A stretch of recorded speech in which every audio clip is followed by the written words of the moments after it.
pleasure to be Dani Ayalon. First, I think that the more the world puts up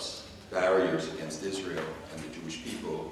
the more we have an obligation to tear down barriers between us. I think that the one lesson that Jewish history teaches us, that there's always been one precondition for every great thing that has happened to the Jewish people throughout our history, and that the precondition was Achut. That when Jews stood together, we could overcome any challenge. When Jews were divided, every challenge was too great. From when we stood together, Kish Echad B'Lev Echad, when we stood together as one people, one heart, God said we're ready to get the Torah, to the rescue of Russian Jews and Ethiopian Jews and Syrian Jews, and to meet the challenges we confront today, we can only do so when we stand united. And the issues that we confront today, all of us, are ones that are no longer geographically specific or sector specific,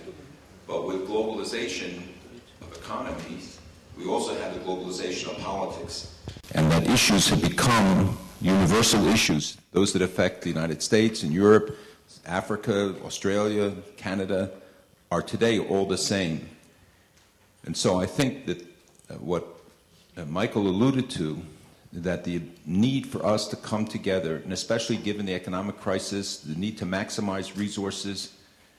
and because no one organization or no one country or community can meet the challenges alone anymore, that we need to share expertise, resources, and come together in order to confront, through common efforts, sharing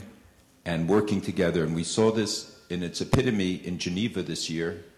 during the Durban II conference, that the ability of all of us to work together and to mobilize enabled us to make sure that what happened at Durban I did not reoccur,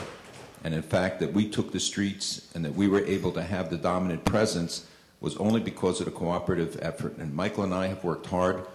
both in that regard and on other issues, that there is no institutional interest that overcomes or overrides the common obligation that we have that enhances all of our efforts. And when you look at our agenda now, whether it's Iran or the Goldstone report or the boycotts or Turkey or the security issues where we do cooperate, we see that these are issues that require all of us, the Jewish community in the United States, Jewish communities in other countries, and Israel, working together both in public campaigns and in private efforts. One of the issues that in regard to the Goldstone report, and one of the lessons we learned from this last week as we try to mobilize in the last minute, is the need to create a global contact network which will require all of us to try and see to it that we can work together, creating a list so that in the future we can respond immediately and effectively, knowing who to contact in Japan or in every other country, in every African country, as we scrambled working throughout the nights this past week, trying to find some in and some contact beyond the governmental ones. And I can tell you that many times the President of the United States has asked us, where are the Jewish communities in other countries, when raising issues that when we ask them to intervene.